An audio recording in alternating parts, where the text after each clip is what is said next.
ये दिल्ली की भीड़ बता रही है कि मोदी जी जिस तरह से आंधी की तरह आए थे उसी तरह तूफान की तरह चले जाएंगे। पहला रैली हम लोगों ने पटना में किया, दूसरा बॉम्बे में किया और तीसरा आज जो है दिल्ली में हो रहा है।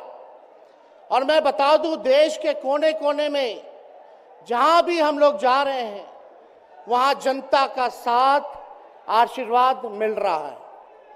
आज हम सब लोग एकजुट हुए हैं देश के लोकतंत्र, देश के संविधान, देश के भाईचारा को बचाने के लिए। जिस हिसाब से देश में बांटने का काम किया जा रहा है, भाई को भाई से लड़ाया जा रहा है, नफरत की राजनीति की जा रही है, उसलिए हम सब नेता आपकी लड़ाई के लिए हम सब लोग आए हैं और आपकी लड़ाई लड़ रहे हैं। और हम लोग सब लोग चाहते हैं कि इस लड़ाई में आपका साथ मिले, आपका आशीर्वाद मिले और आपका प्यार मिले। जो लोग नारा लगाते हैं अब की बार 400 पार, उनका मुंह है कुछ भी बोलेंगे, लेकिन एक बात तय है, जनता ही मालिक है, आप मालिक हैं और आपको तय करना है कि देश के शासन में कौन बैठने का काम करेगा। आज यहां दिल्ली की जनता से पूछना चाहते हैं, वो लोग नारा लगा रहे हैं, टारगेट फिक्स कर रहे हैं, अब की बार 400 पार। ऐसा लग रहा है कि पहले से ही ईवीएम सेटिंग हो चुका है। ये लोग फिर भी आप लोगों से पूछना चाहते हैं कि आप लोग, ये लोग जो नारा लगा रहे हैं, क्या वो सच होगा या वो सत्ता से बेदखल करिएगा? हाथ उठा के बताइए, इनको सत्ता से बाहर करना है कि नहीं करना? आज हम सब लोग देख रहे हैं कि देश में अघोषित इमरजेंसी लागू हो चुकी है। देश में सत्ता में जो लोग बैठे हैं तानाशाह रवैया अपनाने का काम कर रहे हैं, घमंडी हो गए हैं लोग। और आज हम लोग किसी को गाली देने नहीं आ रहे, लेकिन जो आंख से देख रहे हैं वो बताने आ रहे हैं, जो महसूस कर रहे हैं वो बताने आए हैं।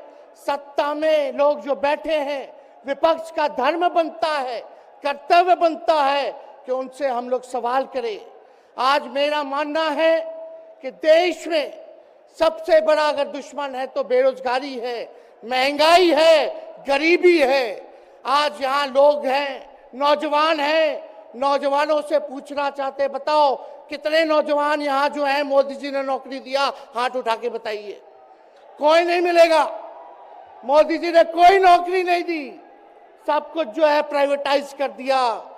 और हम लोगों ने बिहार में जब कांग्रेस लेफ्ट इंडिया अलायंस की सरकार थी, 17 महीने में 5 लाख नौकरी हम लोगों ने देने का काम किया। आज किसान तबाह है, युवा परेशान है, लेकिन किसानों से मोदी जी को मिलने का समय नहीं है। मोदी जी मिलते तो प्रियंका चोपड़ा से मिलेंगे, किसानों से नहीं मिलेंगे। अक्षय कुमार को इंटरव्यू देते थे पिछले चुनाव में, इस बार बिल गेट्स को बुला करके इंटरव्यू देने का काम कर रहे हैं। लेकिन किसानों की समस्या कैसे हल होगी ये नहीं बता रहे। किसानों से उन्होंने पिछले चुनाव में वादा किया था कि उनका आय दुगुना करेंगे। आज किसानों पर मोदी जी ने तलवार चलाने का काम किया है, जो हमारे अन्नदाता हैं। इसलिए आप सब लोग, हम लोग जब आवाज उठाते हैं तब मोदी जी और उनकी जो सेल है पार्टी की, उस पार्टी का सेल में कौन है? ईडी है, सीबीआई है, इनकम टैक्स है। लालू जी को तो कई बार सताया गया, मेरे ऊपर मुकदमा किया गया, मेरी मां पर, मेरी बहनों पर, मेरे जीजाओं पर, मेरे पिता के जितने संबंधी थे सब पर केस मुकदमा किया। अभी बिहार चले जाइए, कई हमारे नेताओं पे छापेमारी चल रही है, कई जगह ईटी का रेट चल रहा है, आईटी का रेट चल रहा है, लेकिन हम लोग घबराने वाले लोग नहीं। आज देश में जिस हिसाब से हेमंत सोरेन जी को और अरविंद केजरीवाल को गिरफ्तार करने का काम इन बीजेपी के लोगों ने किया है, तो उनको हम बता दें कि इनके गीदड़ भपकी से हम लोग डरने वाले नहीं हैं। हम लोग संघर्ष करने वाले लोग हैं। और पिंजरे में तो शेर ही को कैद किया जाता है। सब लोग शेर हैं। आप लोगों ने ताकत दिया है, आपकी लड़ाई हम लोग लड़ रहे हैं। कंस राज आप लोगों ने देखा होगा, जब जब कंस को किसी से तकलीफ होती थी, डर लगता था, तब तब जेल में लोगों को बंद कर दिया जाता था। लेकिन जेल जाने से यहाँ कोई डरने वाला नहीं है। कितने लोगों को जेल भेजोगे? लेकिन जब जनता जब जवाब देगी, जब वोट का चोट दीजिएगा, तो मोदी जी हाथ मलने का काम करेंगे, सत्ता से बेदखल हो जाएंगे। इसलिए ये अपनी ताकत को पहचानिएगा। सब लोग चुनाव के समय आप सब लोग पोल कीजिएगा, वोट दीजिएगा, लोगों को भी वोट दिलाने का काम कीजिएगा। बीजेपी के लोग झूठ बोलने वाले लोग हैं। ये लोग यूरिया को भी चीनी बना देते हैं। ये लोग गोबर को भी हलवा दे करके परोस देते हैं। ये लोग आंख फोड़ करके चश्मा दे देंगे और फिर बोलेंगे देखो हमने चश्मा दिया। ये झूठी पार्टी है, इसलिए इन पे विश्वास मत कीजिएगा। मोदी जी कहते हैं कि उनका गारंटी मजबूत गारंटी है, गारंटी की बात करते हैं। हम बोलते हैं मोदी जी की गारंटी वैसे ही गारंटी है जैसे चाइनीज माल होता है। 2-4 बार इस्तेमाल करोगे और वो गारंटी जो है खत्म हो जाता है, टूट जाता है, खराब हो जाता है। तो जब तक चुनाव है तब तक ही मोदी जी की गारंटी है, बाकी कुछ नहीं। 2 करोड़ रोजगार का क्या हुआ? 15-15 लाख रुपए का क्या हुआ? ये जवाब नहीं देने वाले, लेकिन हमेशा जो है प्रोपेगेंडा चलाने का काम करते हैं और लोगों को भटकाने का काम करते हैं। इसलिए आप सब लोगों को सावधान रहना पड़ेगा। इनके झूठ पे आप लोग विश्वास मत कीजिएगा। और हम सब लोगों ने आज तस्वीर देखा।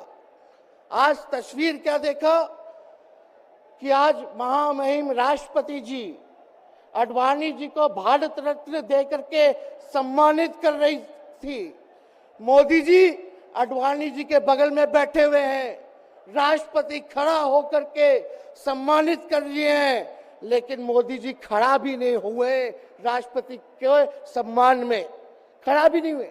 इससे पहले भी हम लोगों ने तस्वीर देखी कि राष्ट्रपति पीछे पीछे चल रही है, मोदी जी आगे आगे चल रहे हैं। ये हम आप सब लोगों को बताना चाहते हैं कि इनका संविधान पे कोई विश्वास नहीं है। ये लोग नागपुरिया कानून को लागू करना चाहते हैं, आरएसएस के एजेंडे को लागू करना चाहते हैं। इसलिए ज्यादा कुछ ना कहते हुए एक आंकड़ा हम जरूर बताना चाहेंगे। देश में इंटरनेशनल लेबर ऑर्गेनाइजेशन ने सर्वे किया है, उसमें आंकड़े हैं कि आज देश में बेरोजगारों में से 83% युवा हैं। पढ़े लिखे युवाओं में बेरोजगारी लगभग 65% है। ग्रामीण क्षेत्रों में सिर्फ 17.5% युवाओं के पास ही काम है। यानी भारत की आत्मा गांव में 82% युवा आज बेरोजगार हैं और मोदी जी इसके बारे में कोई काम नहीं किया। आप एक बार विश्वास कीजिएगा, अगर इंडिया सरकार की अलायंस की सरकार बनती है तो नौजवानों को हम लोग नौकरी देने का काम करेंगे, बेरोजगारी को दूर करेंगे।